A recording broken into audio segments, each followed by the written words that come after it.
जी Nepal HD television अब तपाईँ सँगसँगै।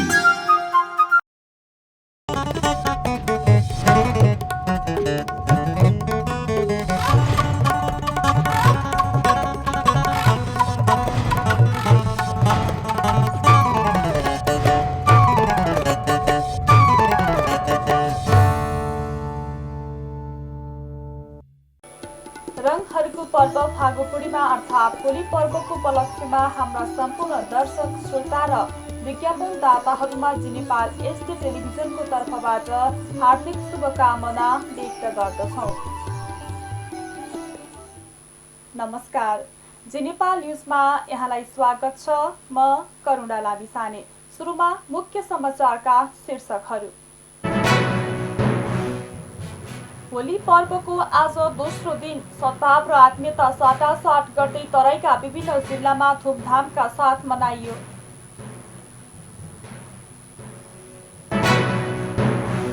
बैंकिङ क्षेत्रमा देखिएका समस्या समाधानमा चुनौती रहेको अर्थमन्त्री जनार्दन शर्माको भनाई। आयात प्रतिस्थापनका लागि उत्पादनमा सरकारले विशेष जोड दिएको जिकिर।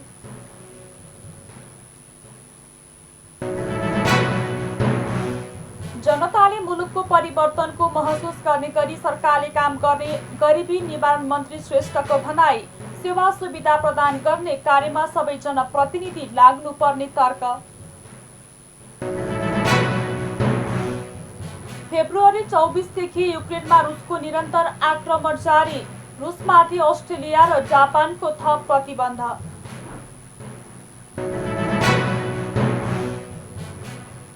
नेपाललाई युएईले 169 रनको लक्ष्य दियो। सोमपालले 4 र करणले लिए 3 विकेट। अब समाचार विस्तारमा। रङै रङको पर्व फागु अर्थात् होली सद्भाव र आत्मीयता साटासाट गर्दै शुक्रबार तराई क्षेत्रमा मनाइएको छ। होली मनाइएको भोलिपल्ट तराईका जिल्लामा होली मनाउने चलन छ। तराईका जिल्लामा रङ अबिर दलेर शुभकामना साटासाट गर्दै विभिन्न गीत गाउँदै होली पर्व मनाउने गरिन्छ। वसन्त ऋतुको आगमनसँगै आपसी मेलमिलाप र सद्भावनाको सन्देश लिई आउने फागु पर्व परम्परागत रूपमा विभिन्न रङ लगाएर लोला खेली मनाउने चलन छ। होली पर्वसँग त्रेतायुगमा हिरण्यकश्यपले आफ्ना छोरा प्रहलादलाई मार्न आगोले नजलाउने क्षमता भएकी आफ्नी बहिनी होलिकालाई प्रहलादसहित तन्किरहेको आगोमा पस्न लगाउँदा होलिका आफै भस्म भएको तर प्रहलादलाई केही नभएको कथा जोडिन्छ। शक्तिको दुरुपयोग गर्ने प्रवृत्तिको प्रतीक बनेकी होलिका मारिएको खुसियालीमा फागु खेल्ने परम्परा सुरु भएको मानिन्छ। अर्थमन्त्री जनार्दन शर्माले बैंकिङ र व्यावसायिक क्षेत्रमा समस्या देखिएको भन्दै यस क्षेत्रको व्यवस्थापन गर्न चुनौती रहेको बताउनु भएको छ। शुक्रबार ललितपुर उद्योग वाणिज्य महासंघको 55औं स्थापना दिवसका अवसरमा आयोजित कार्यक्रममा अर्थमन्त्री शर्माले नेपालको बैंकिङ र व्यावसायिक क्षेत्र सबै ढालेमाले भएको भन्दै समस्या पैदा भएको र यसको चुनौतीपूर्ण व्यवस्थापनका लागि सुझाव आवश्यक रहेको बताउनु भएको हो।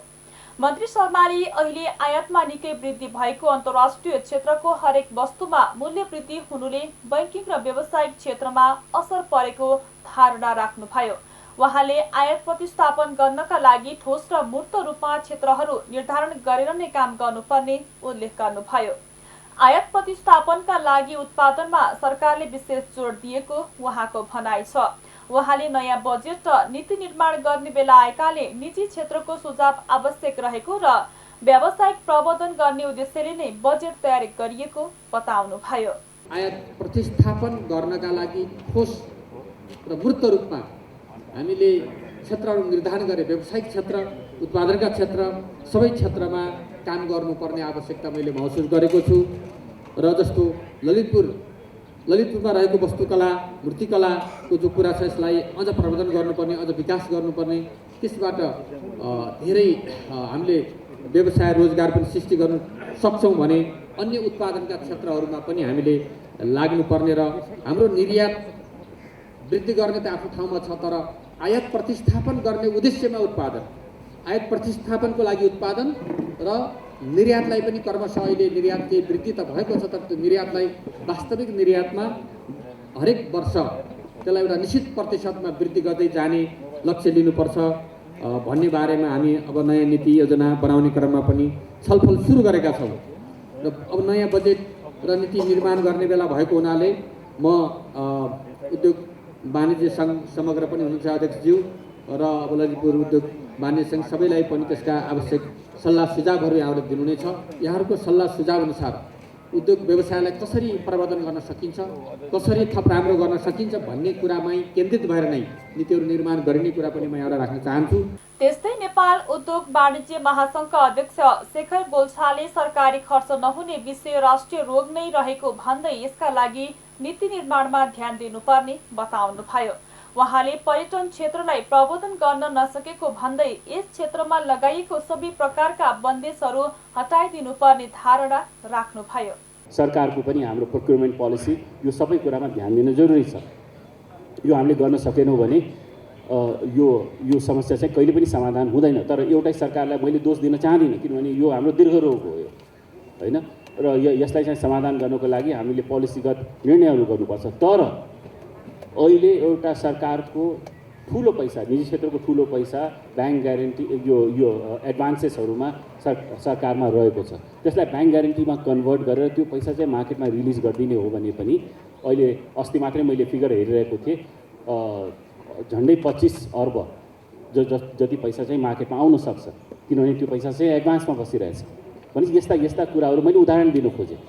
आज टुरिज्मको कुरा गरौँ। टुरिज्मबाट हामी यति रोजगारी यहाँ सृजना भएको थियो। पाटनको त मलाई लाग्छ टुरिज्मको लागि सेन्टरै थियो। हामी अहिले पनि टुरिज्मको लागि स्वागत गर्न चाहिरहेका छैनौँ। हरेक देशले, युरोपले सबै खोलिसक्यो। यो कोभिड अब बिर्सौँ साथीहरू। यो अब हामीसँग योसँग बाँच्न हामी सिक्नुपर्छ। अब हामी टुरिस्टलाई अब हात जोडेर अब हाम्रो देशमा आउनुहोस् भनेर यो सबै नियम कानुनहरू हटाइदिनु पर्यो। उनीहरूलाई चाहिँ स्वागत गरौँ। अब कार्यक्रममा 25 वर्ष निरन्तर सङ्घको सदस्य भएका व्यक्तिलाई प्रशंसा पत्र वितरण गरिएको थियो। यस्तै नेपालको संस्कृति र साहित्यमा योगदान पुर्याउने व्यक्तिलाई समेत सम्मान गरिएको थियो। भूमि व्यवस्थापन, सहकारी तथा गरिबी निवारण मन्त्री शशि श्रेष्ठले जनताले मुलुकको परिवर्तनको महसुस गर्ने गरी सरकारले काम गर्ने बताउनु भएको छ। शुक्रबार नापी कार्यालय भक्तपुरद्वारा मध्यपुर थिमीमा आयोजित लालपूर्जा वितरण कार्यक्रममा बोल्दै मन्त्री श्रेष्ठले जनताले परिवर्तनको वास्तविक महसुस गराउनका लागि सरकार र जनप्रतिनिधि इमान्दार हुनुपर्ने बताउनु भएको हो। जनतालाई परिवर्तनको बोध अनुभूति हुने गरी विकास निर्माण र सेवा सुविधा प्रदान गर्ने कार्यमा सबै जनप्रतिनिधि लाग्नुपर्ने उहाँको भनाइ छ। उहाँले नापी र मालपोतका कर्मचारी भन्ने बित्तिकै जनताले मुख फर्काउने काम गरेको, इमान्दार भएर जनताको काम गर्न स्थानीय तहका जनप्रतिनिधि र मातहतका कर्मचारीलाई सुझाव दिनुभयो।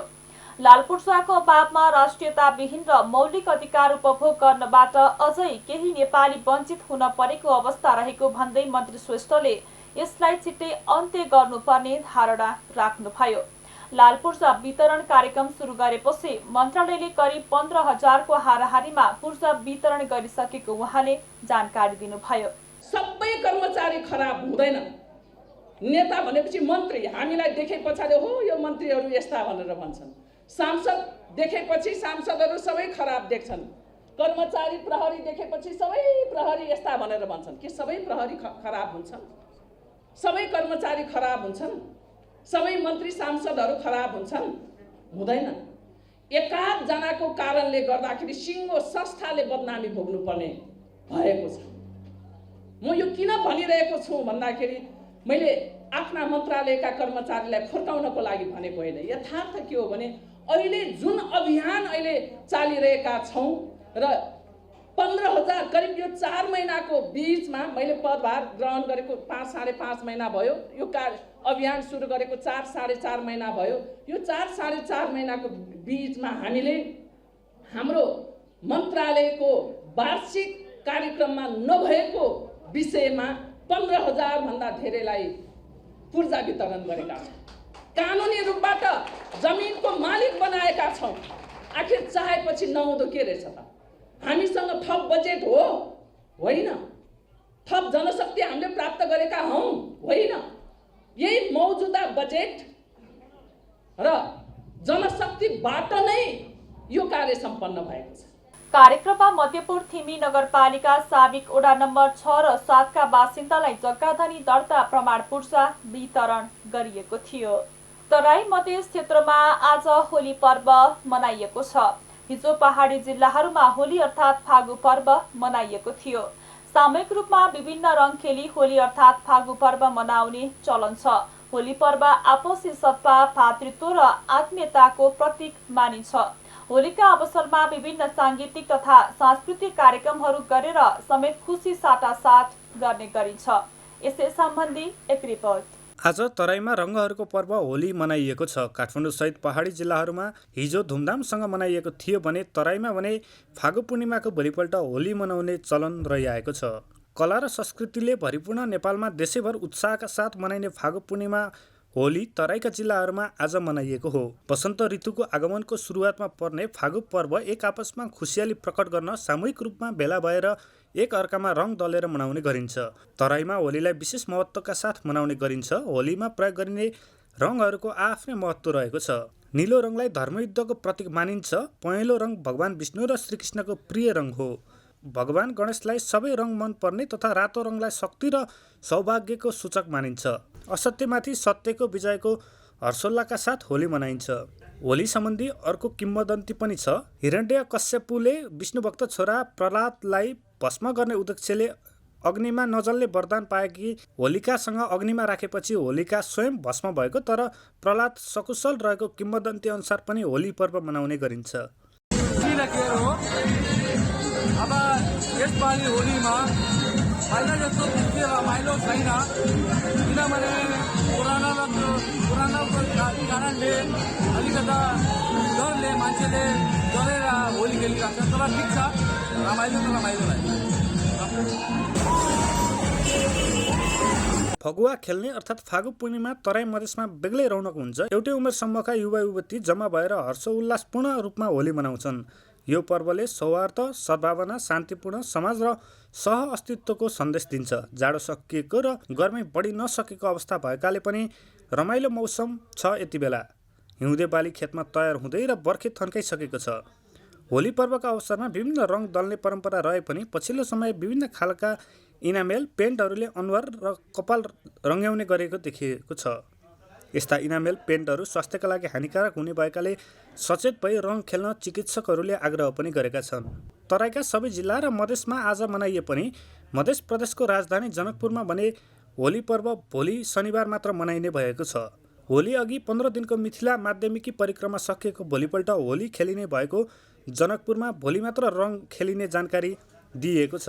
मिथिला माध्यमिकका श्रद्धालुहरूको जनकपुरको अन्तर्गृह परिक्रमा गरेको भोलिपल्ट होली खेल्ने गरेकाले हिजो जनकपुर आइपुगेका ती श्रद्धालुले आज बिहान मात्र जनकपुरको अन्तर्गृह परिक्रमा गरेका छन्। त्यसैले जनकपुरमा भोलि होली खेल्न लागि हो। फागु पर्वलाई मैथिली भाषामा फगुवा र होरी पनि भनिन्छ। क्यामेरामा यादव केसीका साथ विक्रम दाहाल, काठमाडौँ। केपी शर्मा ओली नेतृत्वको सरकारले नियुक्ति गरेका 52 जना संवैधानिक पदाधिकारीको नियुक्ति विरुद्ध परेको मुद्दामाथि संवैधानिक इजलासमा बहस भइरहेको छ। बहसमा भाग लिँदै अधिवक्ता ओम प्रकाश अर्यालले रिटमाथिको सुनवाई अघि बढ्नुपर्ने माग गर्नु भएको छ। 17 भदौ 2078 मा न्यायाधीश हरि भुइँयाले जारी गरेको अन्तरिम आदेशका कारण संवैधानिक पदाधिकारीको नियुक्ति विरुद्धमा परेका मुद्दाको सुनवाईमा अवरोध गरेको भन्दै अर्यालले संवैधानिक इजलासले त्यो अवरोध खुलाउनु पर्ने बताउनु भयो। अवरोध नखुलेमा न्यायिक अराजकता हुने टिप्पणी पनि अधिवक्ता अर्यालले गर्नुभयो। न्यायाधीश हरि भुइँयालको एकल इजलासले 17 भदौ 2078 मा रेग्मीको रिट निवेदनमाथि सुनवाई गर्दै संवैधानिक परिषद सम्बन्धी अध्यादेश र त्यसका आधारमा भएको नियुक्ति सम्बन्धी मुद्दाको सुनवाई स्थगित गर्न आदेश दिएको थियो। यो आदेशले न्यायमा अवरोध गरेको अर्यालले बताउनु भयो। उहाँले न्यायमा अवरोध गर्नेमाथि न्यायिक टिप्पणी सहितको आदेशको माग गर्नु भएको छ। राष्ट्रिय प्रजातन्त्र पार्टीका अध्यक्ष राजेन्द्र लिङ्गदेनले केही दलका नेताले राजनीतिलाई पेसा व्यवसाय बनाएका कारण यसप्रतिको विश्वास गर्दै गएको बताउनु भएको छ। शुक्रबार काठमाडौँमा आयोजित पार्टी प्रवेश कार्यक्रममा अध्यक्ष लिङ्गदेनले राजनीतिलाई पेसा व्यवसाय बनाउनेहरू नराम्ररी पराजित हुने पनि बताउनु भयो। उहाँले अब राजनीतिलाई कमाई खाने भाँडो बनाउनेहरू काङ्ग्रेस एमाले माओवादीको कितामा हुने र देश यथास्थितिमा राख्नु हुँदैन भन्नेहरू आफ्नो पक्षमा रहने धारणा राख्नुभयो। त्यस्तै उहाँले नेपालमा उत्पादन हुने बिजुली विदेशमा बेच्न नभई मुलुकमा नै खपत गर्नुपर्ने उल्लेख गर्नुभयो। बिजुलीका अधिकतम प्रयोग गर्न सक्ने मुलुक विकासको बाटोमा अघि बढ्ने र रोजगारी पनि बन्ने उहाँको भनाइ छ।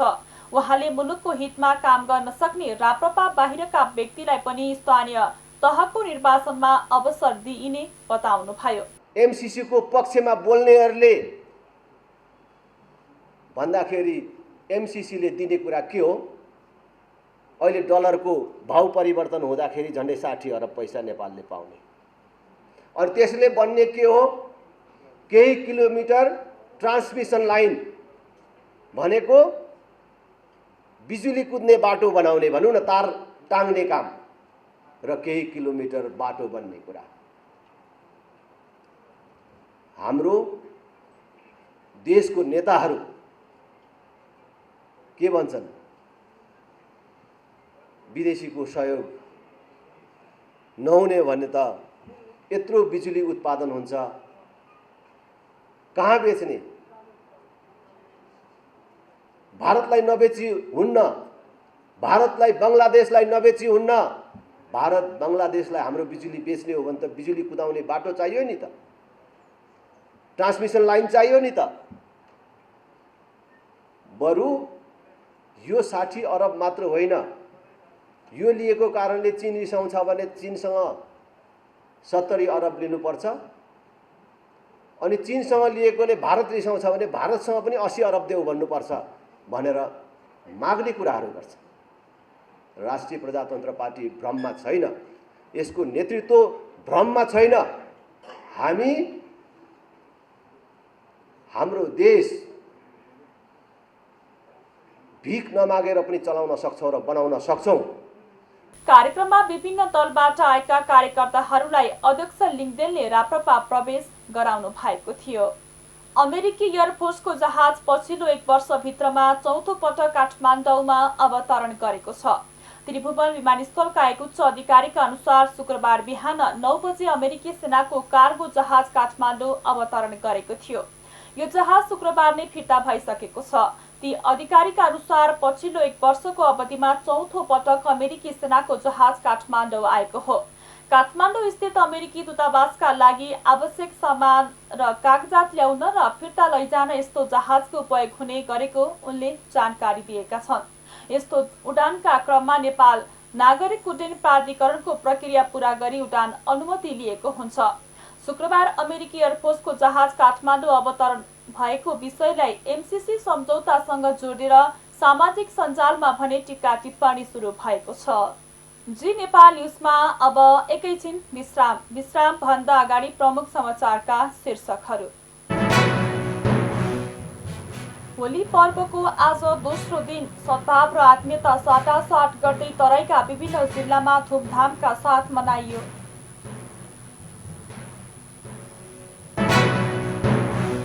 बैंकिङ क्षेत्रमा देखिएका समस्या समाधानमा चुनौती रहेको अर्थमन्त्री जनार्दन शर्माको भनाई। आयात प्रतिस्थापनका लागि उत्पादनमा सरकारले विशेष जोड दिएको जिकिर।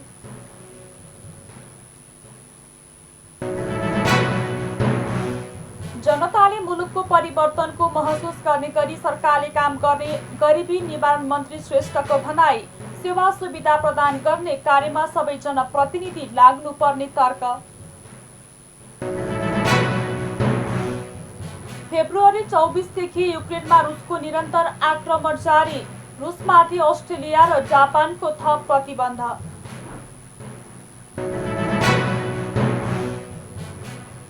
नेपाललाई युएईले 169 रनको लक्ष्य दियो। सोमपालले 4 र करणले लिए 3 विकेट।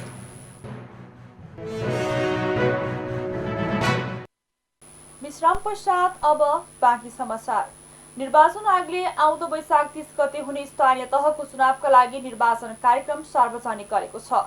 आयोगले आज शुक्रबार पत्रकार सम्मेलन गरी आजै बसेको बैठकले स्वीकृत गरेको स्थानीय तह निर्वाचन कार्यक्रम स्वीकृत गरेको जानकारी गराउँदै उम्मेदवार दर्ता सम्बन्धी कार्यक्रम सार्वजनिक गरेको हो। आयोगले सार्वजनिक गरेको कार्यक्रम अनुसार आउँदो वैशाख 11 र 12 गते उम्मेदवारी दर्ता गर्ने मिति तोकिएको छ। बिहान 10 बजेदेखि बेलुका 5 बजेसम्म सम्बन्धित स्थानीय तहमा रहेको निर्वाचन अधिकृतको कार्यालयमा गएर उम्मेदवारी दिन सकिनेछ। आयोगले वैशाख 12 गते बेलुकी 5 बजेपछि उम्मेदवारको नामावली सार्वजनिक गर्नेछ भने 13 गते उम्मेदवारी विरुद्ध उजुरी दिने समय तोकेको छ। यस्तै उजुरीमाथि छानबिन गरेर आयोगले वैशाख 15 गते उम्मेदवारको नामावली सार्वजनिक गर्नेछ। वैशाख 16 गते उम्मेदवारी फिर्ता लिने समय तोकिएको छ। यस्तै वैशाख 16 गते बेलुका 5 बजे उम्मेदवारको अन्तिम नामावली प्रकाशन गरिने आयोगले जनाएको छ। आयोगले वैशाख 17 गते उम्मेदवारलाई चुनाव चिन्ह प्रदान गर्नेछ। काठमाडौँ महानगरपालिकाका प्रमुख विद्यासुन्दर साक्यले महानगरको कार्यपालिका र नगरसभाले पारित गरेका योजना कार्यान्वयनमा राजनीतिक पूर्वाग्रहका आधारमा बाधा सिर्जना गर्न खोजेको गुनासो गर्नु भएको छ। शुक्रबार काठमाडौँमा पत्रकार सम्मेलन गर्दै साक्यले बसन्तपुर डबलेको पुनर्निर्माण लगायत अन्य योजना कार्यान्वयनमा केही जनप्रतिनिधिहरूले राजनीतिक पूर्वाग्रहका आधारमा नै नियोजित रूपमा अवरोध गर्न खोजेको गुनासो गर्नु भएको हो। उहाँले आफ्नो कार्यकाल सफल भएको र महानगरका जनता खुसी रहेको पनि दावी गर्नुभयो। साक्यले बाहिर विवाद भनेर प्रस्तुत गरिए पनि भित्री रूपमा उपमेयर हरिप्रभा खड्गीसँग कुनै विवाद नरहेको धारणा राख्नुभयो। साक्यले आगामी कार्यकालमा पार्टीले टिकट दिए आफू फेरि महानगर प्रमुखमा उठ्ने तयार रहेको उल्लेख गर्नुभयो। त्यस्तै उहाँले निर्वाचन आयोगले बनाएको आचार संहिताको विषयमा पनि आपत्ति जनाउनुभयो। जनताले जिताएर पठाएका जनप्रतिनिधिलाई पुनः उम्मेदवारी दिन राजीनामा दिनुपर्ने निर्णय गर्नु आपत्तिजनक रहेको उहाँले बताउनुभयो। अब त्यो निर्णय के नमान्ने हो भने पहिले नै भन्नु पर्यो यो निर्णय ठिक छैन भनेर। नगरसभाले हामीले रातो किताब निकालेर नीति कार्यक्रम र बजेट पास गरिसकेपछि अनि यहाँ यसो दुईजनाले राम्रो भन्यो भने त्यो मैले गरेको, अनि यतातिरको दुईजनाले नराम्रो भनेपछि त्यो मेयरले गरेको भनेर बाहिर गएर विवाद गर्नु आवश्यकता छैन। कहिलेकाहीँ हामी पनि जान्छौँ यो मेयर साहब कस्तो राम्रो गरे भनेर त्यो मैले गरेँ भने छिटो बोलिहाल्नुपर्ने, अनि अर्कोतिर एउटा समूहमा जाँदा यस्तो पनि गर्ने रह्यो भने त्यो त मैले गरेँ भने त्यो त भनेर अर्कोलाई दोष लाउनु पर्ने, त्यसरी हुँदैन। र त्यहाँ विवाद आउनुभन्दा 2-3 दिन अगाडि त्यो बेला विभाग प्रमुख अहिले राम थापा भने जस्तै त्यो उत्तर कुमार रेग्मी थियो, सभागृहमा उहाँलाई बोलाएर त्यसको अहिले प्रगति विवरण र ढिलो हुनुको कारण हामीले मागेपछि हामी दुई मेयर उपेर बसेर सभागृहमा उत्तर कुमार रेग्मी चाहिँ प्रस्तुत गरेर अगाडि बढौँ भन्यो। त्यसको केही दिनपछि त्यहाँ विवाद आयो। मेयरले त्यहाँ कङ्क्रिटको वाल लगायो भन्दैछ। त्यो पहिलाकै डिजाइनमा जे छ त्यही काम अगाडि बढेको। जस्तै अहिले धराहरमा के छ, केपी ओलीको पालामा ड्रइङ डिजाइन जे भयो त्यही अनुसार शेयरबारले निरन्तरता दिइरहेछ कि त्यसलाई बेठिक छ भने त्यो रोक्नु पर्यो। त्यहाँ आएर स्थानीय त्यो एउटा पूर्वतिर एउटा शेयरवाल लगाएको रहेछ। शेयरवाल लगाउँदाखेरि मलाई कसैले केही भनेको थिएन। पत्रकार सम्मेलनमा साक्यले महानगरपालिकाले निर्माण गरेका 149 वटा सम्पदाका बारेमा जानकारी गराउनु भएको थियो। मिथिला माध्यमिकी परिक्रमाको अन्तिम दिन शुक्रबार जनकपुर धाम पञ्चकोशी अन्तर्गृह परिक्रमा सम्पन्न भएको छ। अन्तर्गृह परिक्रमामा लाखौं श्रद्धालुहरूको सहभागिता रहेको देखिएको छ। अन्तर्गृह परिक्रमा घुम्ने काम बिहीबार मध्यरातदेखि नै सुरु भएको थियो। परिक्रमामा सहभागी श्रद्धालुहरूले सडकमै गरिब विपन्नलाई दान गरेका छन्। 15 दिने मिथिला माध्यमिकी परिक्रमामा सहभागी साधु सन्त एवं भक्तजनहरूको लाभा लस्कर हिजो साँझ जनकपुर धाम आइपुगेको थियो। शुक्रबार बिहान पञ्चकोशी अन्तर्गृह परिक्रमा गरी परिक्रमामा सहभागीहरू आफ्नो घर फर्किएका छन्। मिथिला मध्यमा परिक्रमामा सहभागी हुन नसक्नेले कम्तीमा अन्तर्गृह घुम्नुपर्ने मान्यता छ। जनकपुर धामको अग्निकुण्डबाट किशोरजी अर्थात् माता जानकी र कचुरी मठबाट मिथिला बिहारी अर्थात् भगवान रामचन्द्रको 2 प्रमुख डोलाको नेतृत्वमा मिथिला माध्यमिकी परिक्रमा विधिवत रूपमा सुरु भएको थियो। नेपाल भारत दुवै मुलुकको धार्मिक, सांस्कृतिक एवं पारस्परिक सद्भावको प्रतीक बनेको यस परिक्रमा यात्रामा नेपालको 13 तथा भारतको 2 गरी जम्मा 15 वटा विश्राम स्थलहरू छन्। मिथिला महात्म्य अनुसार 18औं शताब्दीदेखि यो धार्मिक यात्रालाई माध्यमिकी परिक्रमाका रूपमा मनाइँदै आएको हो। शुक्रबार अन्तर्गृह परिक्रमा समापन भएकाले शनिबार मात्र जनकपुर धाममा होली पर्व मनाइनेछ।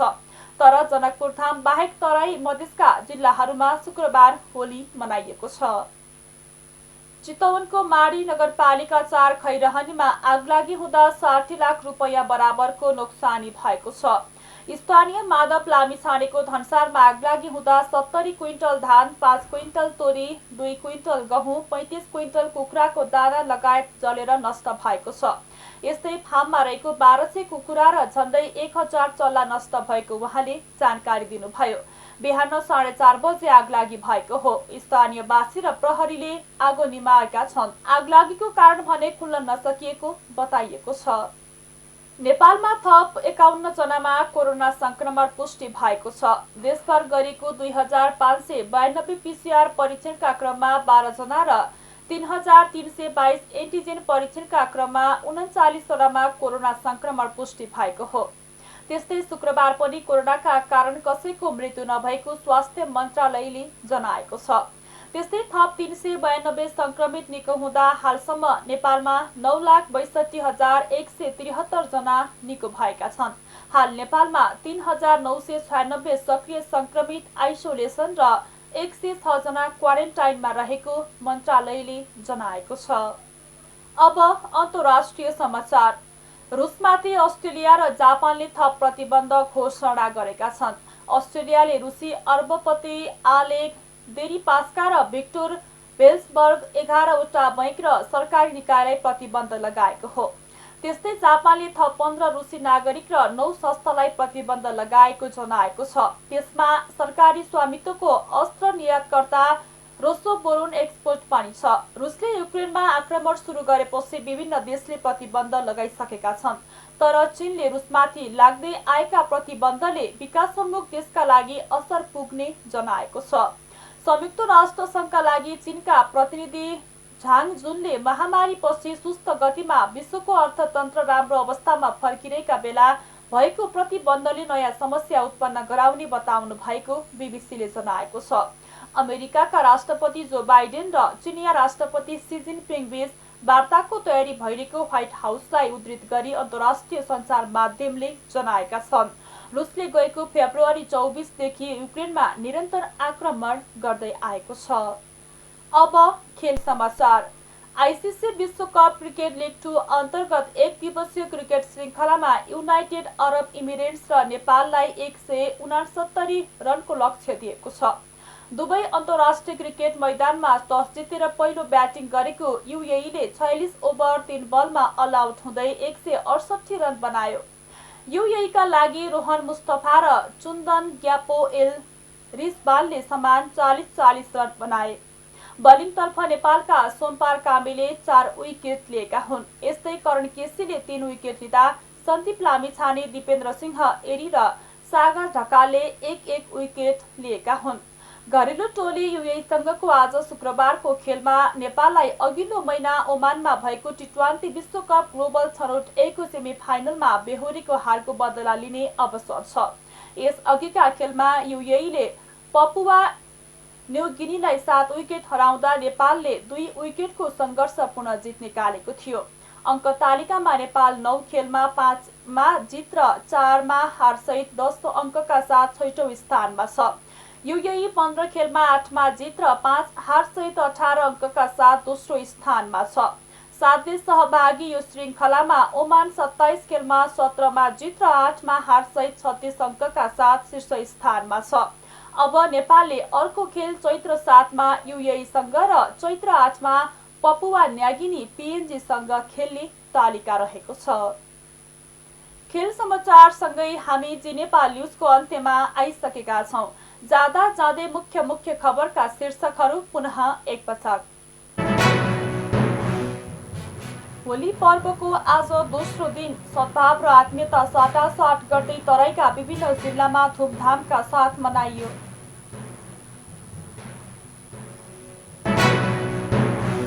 बैंकिङ क्षेत्रमा देखिएका समस्या समाधानमा चुनौती रहेको अर्थमन्त्री जनार्दन शर्माको भनाई। आयात प्रतिस्थापनका लागि उत्पादनमा सरकारले विशेष जोड दिएको जिकिर।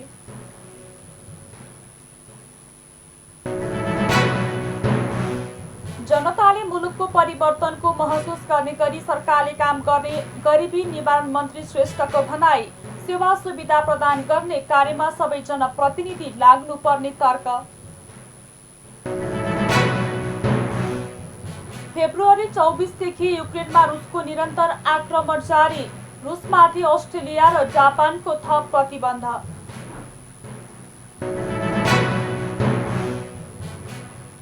नेपाललाई युएईले 169 रनको लक्ष्य दियो। सोमपालले 4 र करणले लिए 3 विकेट।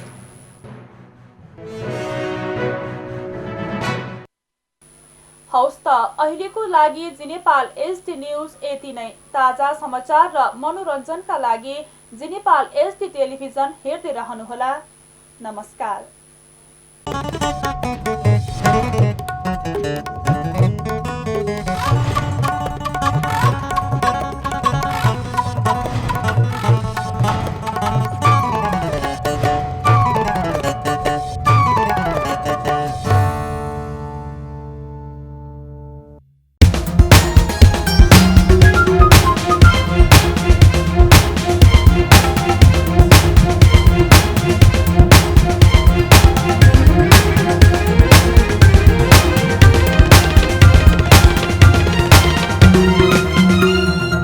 जी नेपाल एचडी टेलिभिजन अब तपाईँ सँगसँगै